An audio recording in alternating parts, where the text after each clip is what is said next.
ابھی ابھی علی امین گھنڈا پور صاحب کی تقریر سنی ہے، کے پی اسمبلی میں وہ پہنچے ہیں، اچانک بازیاب ہوئے ہیں اور پھر انہوں نے وہاں پر تقریر کی، اور جب وہ پہنچے ہیں تو لگ رہا تھا کہ علی امین گھنڈا پور سچ بولیں گے اور سب کے سامنے، سب قوم کے سامنے سچ رکھیں گے، کیونکہ ساری قوم سننا چاہتی تھی سچ۔ ایک صوبے کا وزیر اعلیٰ اگر 24 سے زیادہ گھنٹوں سے لاپتہ ہے اور اس کا پتہ نہیں چل رہا ہے ایک ملک میں، تو یقیناً افسوسناک بات تھی، تشویشناک بات تھی۔ لیکن جو ایکسپیکٹ کیا جا رہا تھا وہ ایکسپیکٹیشن پہ پورا اترے نہیں ہیں، انہوں نے بالکل جھوٹ بولا ہے قوم کے سامنے، اور اس وجہ سے پی ٹی آئی کے کارکنان، پی ٹی آئی کی لیڈرشپ، اور یقیناً جب خان صاحب کو بھی پتہ چلے گا تو وہ کافی ایک تو پریشان ہوں گے، دوسرا ان کو غصہ بھی آئے گا کہ علی امین کو ایٹ لیسٹ سچ بولنا چاہیے تھا، جھوٹ نہیں بولنا چاہیے تھا۔ بہرحال ایک بات میں یہاں پر کلیئر کر دوں کہ سچ کا ساتھ دینے والا جو بھی ہوتا ہے وہ آسان راستے سے بالکل نہیں جاتا ہے، سچ کا ساتھ دینا بڑا مشکل ہوتا ہے، مشکل راستے کاٹنے پڑتے ہیں، اور سچ اور حق کا ساتھ دینے کی اب تک جو سب سے بڑی قیمت چکائی ہے وہ دو آدمی ہیں، شاید ان دو سے زیادہ کسی نے قیمت نہیں چکائی ہوگی، اور ان دو میں سب سے پہلے ارشد شریف آتے ہیں جنہوں نے شہادت کا رتبہ حاصل کیا ہے اسی حق اور سچ کا ساتھ دینے میں، وہ شہید ہوئے تھے، انہوں نے اپنی جان کی قربانی دی تھی، اور دوسرے نمبر پہ جو حق اور سچ کا ساتھ دینے میں سب سے بڑی قربانی دی ہے وہ ہیں عمران ریاض خان صاحب۔ 544 دن تک وہ لاپتہ رہے اور ان پر شدید ہر قسم کا ٹارچر کیا گیا، لیکن جب وہ واپس آئے تو ایٹ لیسٹ انہوں نے جھوٹ نہیں بولا ہے۔ وہ ان کو عمران خان صاحب نے اتنی بڑی کوئی وزارت بھی نہیں دی تھی، اتنی بڑی ذمہ داری بھی نہیں تھی، وہ ایک صحافی تھا، اپنے طور پہ وہ ایک صحافی بنا اور پھر انہوں نے ساری اسٹرگل کی، لیکن حق اور سچ کا ساتھ دینے کی قیمت سب سے زیادہ اگر چکائی ہے ارشد شریف کے بعد تو وہ عمران ریاض خان صاحب نے چکائی ہے۔ 540 سے زائد دن وہ لاپتہ رہے، اور جب وہ گھر واپس آئے تو ان کی حالت دیکھنے والی نہیں تھی، لیکن اس کے بعد بھی اس آدمی نے جھوٹ نہیں بولا ہے قوم سے، یہ نہیں کہا ہے کہ میں فلاں جگہ خود گیا ہوا تھا یا پھر میں اپنی مرضی سے واپس آیا ہوں، اپنی مرضی سے گیا تھا، بس وہ خاموش رہے ہیں، اور انہوں نے کہا ہے کہ اگر مجھے چیف جسٹس بلا کر پوچھیں گے تو میں سچ بتاؤں گا۔ لیکن علی امین گھنڈا پور صاحب جو کہ وزیر اعلیٰ ہیں اور 2/3 اکثریت لے کر عمران خان صاحب کی وجہ سے، پی ٹی آئی کی وجہ سے لے کر وہ وزیر اعلیٰ منتخب ہوئے ہیں، انہوں نے 2 دن ہی نہیں گزارے اور وہ جھوٹ بولنے لگے ہیں۔ آج اگر وہ سچ بول جاتے تو شاید بھرم رہ جاتا، کیونکہ عمران ریاض اور ارشد شریف سے زیادہ تو آپ نے نہیں پریشانیاں اور مشکلات دیکھی ہوں گی نا، ان سے زیادہ تو قیمت آپ نے نہیں چکائی ہے، تو ایٹ لیسٹ اگر سچ بھی نہیں بول سکتے تھے تو یہ بات تو بول سکتے تھے کے پی اسمبلی میں جا کے کہ میں قوم کے مفاد کی خاطر، اس ملک کے مفاد کی خاطر میں سچ نہیں بتا سکتا ہوں، میں خاموش رہنے کو ترجیح دوں گا، ایٹ لیسٹ کچھ نہ کچھ بھرم رہ جاتا، کیونکہ جب جو آپ جھوٹ بول رہے تھے وہ آپ کی زبان سے، آپ کی چہرے سے واضح نظر آ رہا تھا۔ آپ صوبے کے وزیر اعلیٰ ہیں، آپ خود کو اتنا پاورفل سمجھتے ہیں، آپ پاکستان کی سب سے بڑی پارٹی کے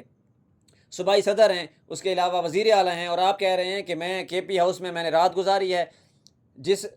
ایریے کے اندر میں نے رات گزاری ہے یعنی اسلام آباد میں، اس کا آئی جی مجھے بار بار چھاپے مارتے رہا ہے ایک گھر میں اور میں اسے ملا نہیں۔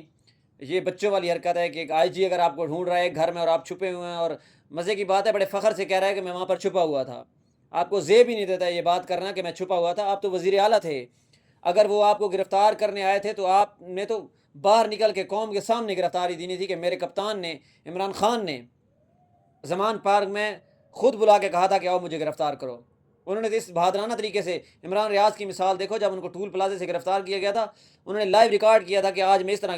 گرفتاری دینے جا رہا ہوں، تو بہادر تو ایسے کرتے ہیں۔ آپ تو کہہ رہے ہیں کہ میں وہاں پر چھپا ہوا تھا، 2 بندوں کے ساتھ میں وہاں سے نکلا ہوں اور میں 12 ضلع گھوم کر کے پی اسمبلی پہنچا ہوں۔ یہ بات کرتے ہوئے ایٹ لیسٹ شرم آنی چاہیے بندے کو کہ آپ صوبے کے وزیر اعلیٰ ہیں اور کہہ رہے ہیں میں چھپا ہوا تھا اور چھپ کے میں 12 ضلع کراس کر کے پی اسمبلی پہنچا ہوں۔ آپ جو لشکر لے کے گئے تھے، جو شاید آپ کی وجہ سے نہیں گیا تھا، عمران خان صاحب کی وجہ سے گیا تھا، وہ تیسرا دن ہے ڈی چوک پر شیلنگ کا سامنا کر رہا ہے، وہ آپ کے پیچھے آیا تھا، آپ کے بھروسے آیا تھا کہ ہمیں شاید کو لیڈ کرنے والا ہے، وہ تیسرے دن سے ڈی چوک پہ لڑ رہا ہے، اور آپ وہاں سے چھپ کر 12 ضلع کراس کر کے پی اسمبلی پہنچ سکتے ہیں، تو آپ وہاں سے ڈی چوک بھی پہنچ سکتے تھے جو 10 قدم دور ہے، اگر شاید وہاں پر بھی پہنچ جاتے تو وہاں پر بھی کچھ بھرم رہ جاتا، لیکن ایک تو آپ نے جھوٹ بولا ہے اور دوسرا آپ نے اس طرح بزدلانہ سپیچ کی ہے کہ میں چھپ کر کے پی اسمبلی پہنچا ہوں۔ ایک صوبے کے وزیر اعلیٰ کو کسی بھی صورت یہ زیب نہیں دیتا ہے کہ وہ چھپ کے اپنے گھر پہنچے۔ آپ کو تو چاہیے تھا، خان صاحب نے آلریڈی بول دیا تھا کہ کشتیاں جلا کر آنا، گرفتاری سے نہیں ڈرنا، اگر میں 1.5 سال سے گرفتار پڑا ہوا ہوں تو آپ 10 دن 20 دن کے لیے مر نہیں جائیں گے اگر گرفتار ہو جائیں گے، آپ کو تو باہر نکل کر